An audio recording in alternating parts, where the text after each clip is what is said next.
I hate the virginal female characters in erotic media today.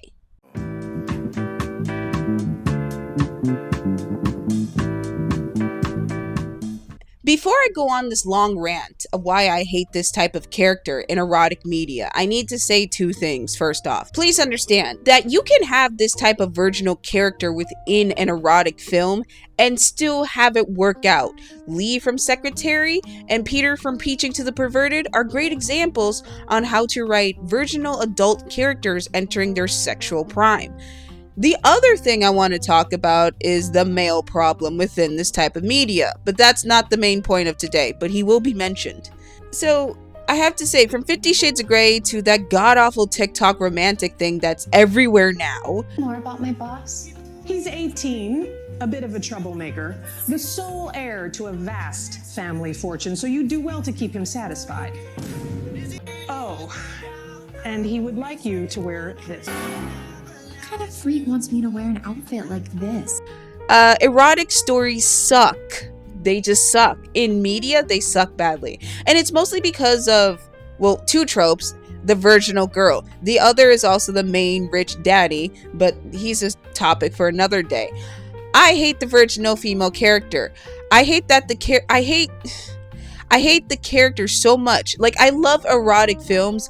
It is my autistic obsession. I love these stories because they give women a safe place to explore their sexuality and explore their sexual desires without being shamed. And I think that is why I am so drawn to the Red Shoe Diaries. It's an erotic series about women's sexual adventures. There is never a hint of assault, battery, or abuse. The women are always with men that love them and want to give them pleasure, not the other way around. But in today's media, all these women are annoying to watch. They bring nothing to the table but tears and a low IQ. There is nothing to these women but to be the shadows to their male partners. And what annoys me the most about this type of archetype in erotic films, besides the fact that they're nearly everywhere now, is that every female protagonist is now some sort of virginal, innocent, shy girl that reads books and has low self-esteem. She can't think for herself, nor can she act like a normal human. She's always scared. She's always broken. She always believes she's ugly, even though she just wears glasses. And don't get me started on how every female around her is her enemy and just fucking hates her and thinks her as a threat. It is so annoying, especially when all the males around them want to fuck the main female protagonist. She's never presented as a bad person. And to me, that kind of sucks because they never try to write this character into a conflict. The character always makes the right choice, and everyone, especially women, just hate her because she's so perfect. It's the same story over and over again. I don't hate it, I'm just tired of seeing it over and over again.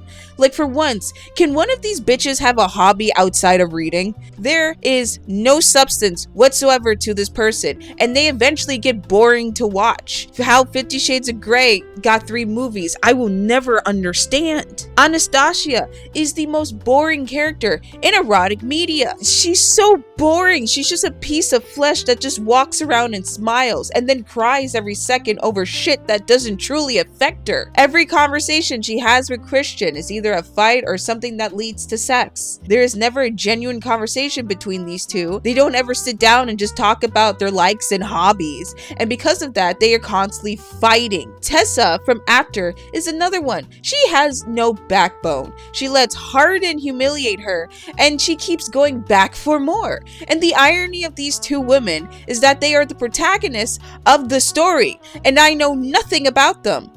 All I know is that they read books, they're quirky, they're shy, and they're petite. But I know left to right who the fuck is Hardin and Christian, their past, their trauma, and the journey that they need to take to get over that drama. Do you know how ridiculous that is? They're not the main protagonists of the story, but yet they're the main focus. And this is where I have to get to my second point of why I dislike this media. These girls, because honestly I don't see most of them as women, these virginal young women most of the time never hook up with another version. It's always a man that has experience. And since the men have their own experience, they know what they want and they try to push that onto their partner. Like Christian pushed BDSM onto Anastasia. When Christian told her what he wanted and sent her the NDA, she did her research and was like, I don't want that. And eventually told Christian, thank you, have a nice day, I don't want it. What was Christian's response? Was it, okay, you have a nice day, Anna? No! He broke into her house and pushed it more onto her until she signed it. That's not consensual. That's creepy. And what's worse is that after watching all three of these movies, I realized something. I don't think Anna actually likes her own sex life. How can you say that? I know that I asked you to show me how far it can go, but you were getting off on the pain you inflicted. That's still in you. If you pay attention, she just exists to make Christian happy. But what about her own pleasure? She doesn't even seem to start or, try to flirt or push sex onto Christian. It's always him pushing it onto her. And when she tries to do it, it feels like she was pushed to do it. There's no chemistry between them. And that can be said about a lot of these female characters, since they're all virginal. Which leads me to my final part. This shit is not for women. New erotic media is not for women. It feels more like brainwashing than an erotic piece of art. How long does he expect us to wait for him? For as long as he wants. We're not here as guests. If Alpha Ethan buys her, our money troubles are over. I'm Rosalie, and I didn't know if it was the best or worst day of my life. I was finally getting away from my father and stepmother, but it was so they could sell me to the Alpha of Dragomore.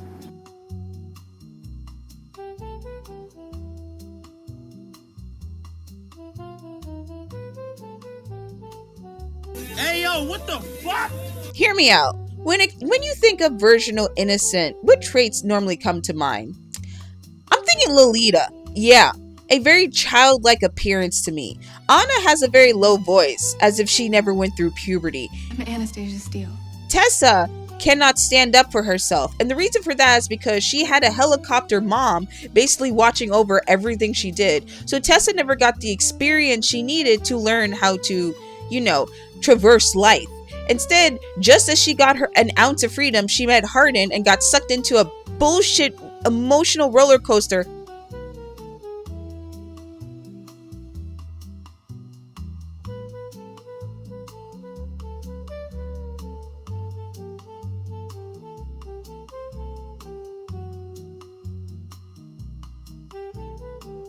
Hardin was just too much for Tessa to control, and it was way too much to watch, especially when Tessa had her own problems, and her problems couldn't even be looked into because Hardin always had a mental breakdown every 5 seconds. If you watch the 4th movie, he's screaming every 30 minutes.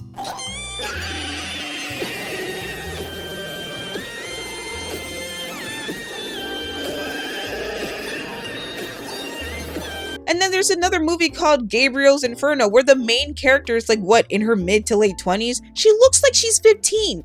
And don't even get me started with these side story nonsense on TikTok. Ugh.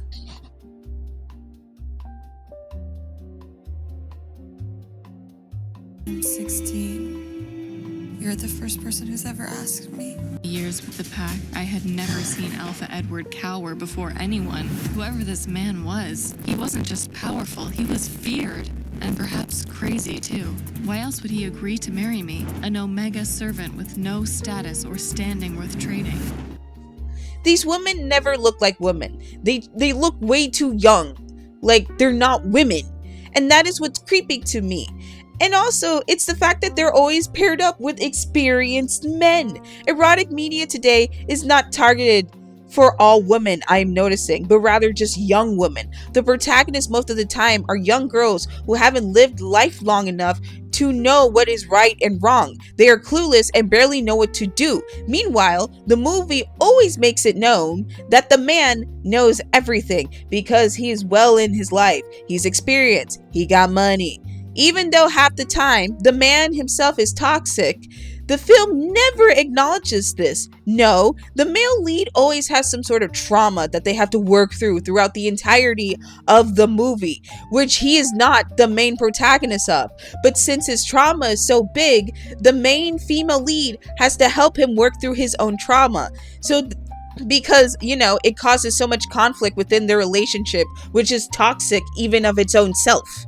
It is such a tiring plot line. There is never a build-up to sex, and if there is a build-up to sex, it is the most beige-colored build-up ever. And the sex scenes are even worse. There's no heat, there's no fire, there's nothing, nada. Red Shoe Diaries tells more within its 30 minutes of an episode than most erotic movies do. And the only reason I feel like that show works so well is because we are watching grown women who know their boundaries, who know what they want in a relationship, who know where they're going in life, and who know how to communicate with their male partners that they can have a good relationship. We're not watching them get manipulated. We are watching these women in their own fantasies, compared to today's media where women aren't even the protagonists of their own story. I'm not mad. I'm just disappointed. I know this video is mostly attacking the female protagonist because most of the time it really isn't her fault that things are like this. But as I said before, this trope is so common within erotic media that it's actually getting annoying to me. I don't like this innocent, pure woman who's never experienced or had any, challenges in life to understand the bullshit she's thrown into. It's an annoying plot trope. And personally, I blame 50 Shades of Grey. I don't even blame Twilight. I blame 50 Shades of Grey. By creating Anna into this childlike personality or persona, basically gave every person the idea to try to copy this over and over and over again. And it's so disturbing because there is no substance to any of these stories. And it's so boring. Remember Lynn and Nick from the Red Shoes episode I did? Go check it out.